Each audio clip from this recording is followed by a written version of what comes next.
ካለው ሰው ጋር ምን ትሰሪያለሽ? ልጆች ካሉት ሰው ጋር ምን ታደርጊያለሽ? ሰው አያይም። ከሚስቱ ተደብቆ ነው የሚመጣው። አዎ ጉዳዩን የምታረጉት በድብቅ ቤት ውስጥ ነው። አንቺና እሱ ምንድን ናችሁ? እሱ ሚስት አለው፣ ልጆች አሉት፣ የተከበረ ነው፣ ይታወቃል። አንቺ ግን የእሱ ምኑ ነሽ? ምን እንደሆንሽ ልንገርሽ። የስሜቱ መርኪያ፣ የእሱ መደሰቻ፣ ቡችላ፣ እድሜሽን፣ ስሜትሽን፣ ወጣትነትሽን ገብረሽለታል። አንቺ ትቃጠያለሽ፣ እሱ ከሚስቱ ጋር ይኖራል፣ ሌላ ሰው ሊያገኝ ይችላል። ግን ምንድነው ብለሽ ጠይቀሽው ታውቂያለሽ? አይ ሚስቴ አታስደስትኝም፣ አንቺ ጋር መጣው ደስታ ስለምትሰጪኝ። ውሸት ነው። አይወድሽም፣ አያፈቅርሽም፣ ለአንቺ ቦታ የለው። ሚስቱን ትቶ አንቺ ጋር ቢመጣም እንኳ ሌላ ሴት ጋር ይሄዳል። ታማኝ አይደለም። የሚያሳዝነው ነገር መተት እንዳረገብሽ አታቂም።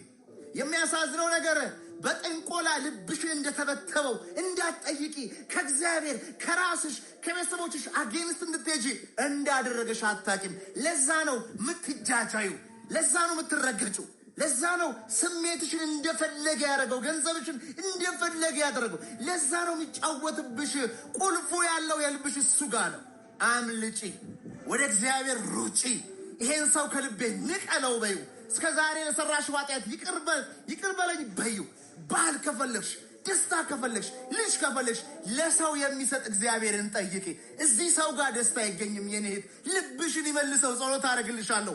እንደዚህ አስረግጠህ ንገርልኝማ። ማን ያዘዋልዬ? ሚስት ካለው ወንድ ጋራ ምን ትሰራለች?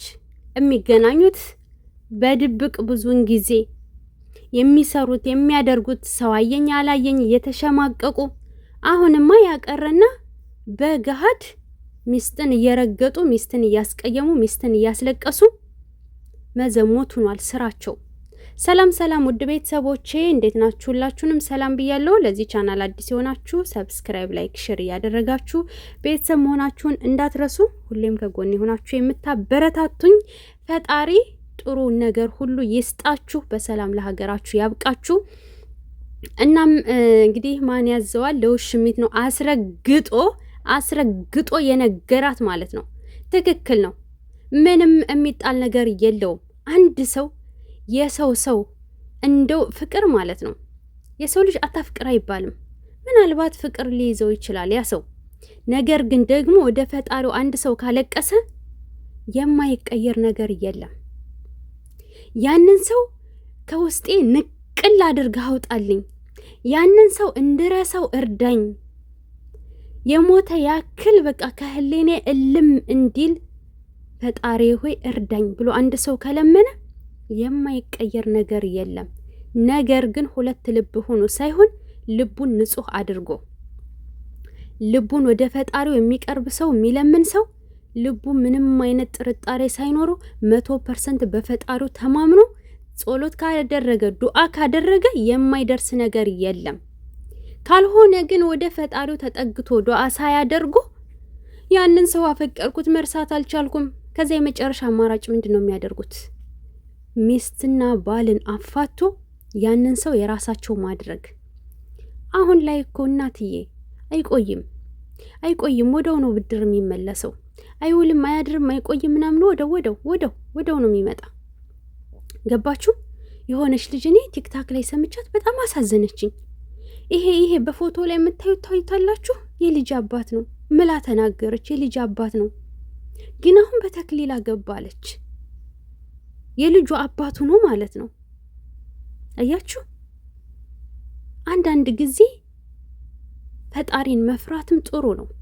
አሁን ላይ በነገራችን ላይ ማለት ነው ወንጀል በጣም ተስፋፍቷል። ሃይማኖት፣ ብሔር የላቸውም ብዙዎች ማለት ነው። እንደነዚህ አይነት ሰዎች ለሰው የሚኖሩ ናቸው፣ ፈጣሪያቸውን የካዱ ማለት ነው። ገባችሁ? አሁን እነዚህ ሰዎች እውነቱ ሲወጣ ቀጥታ የሃይማኖት አባቶች ይጠይቋቸዋል እኮ። እኔ ልጅቱ ስታለቅስ ሁላ አሳዘነችኝ። የምር በጣም ነው የምታሳዝነው።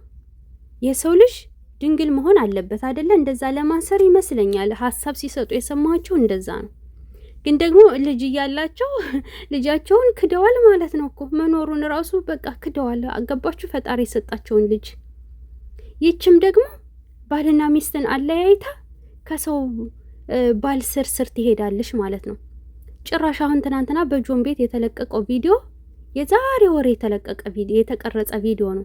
ልብሳቸው አንድ አይነት፣ ቀበቶ አንድ አይነት፣ ጂንስ ሱሪ አንድ አይነት፣ የፀጉር ስታይሉ አንድ አይነት፣ ሁሉም የአብርሽ ልብስ አንድ አይነት፣ የውሽሚት ልብስ አንድ አይነት፣ ሁሉም ከታች እስከ ላይ አንድ አይነት የዛሬ ወር የተቀረጸ ቪዲዮ ነው አሁን የተፖሰተ ማለት ነው። ትናንትና ማታ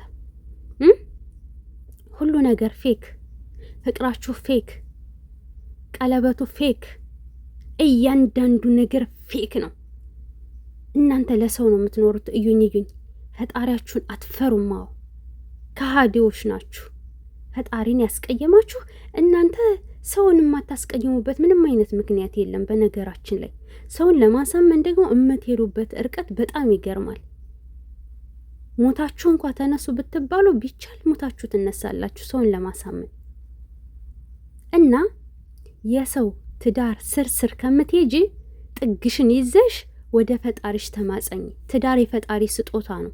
ወደ ፈጣሪሽ አልቅሺ፣ ወደ ፈጣሪሽ ለምኚ፣ ወደ ፈጣሪሽ ተማጸኝ።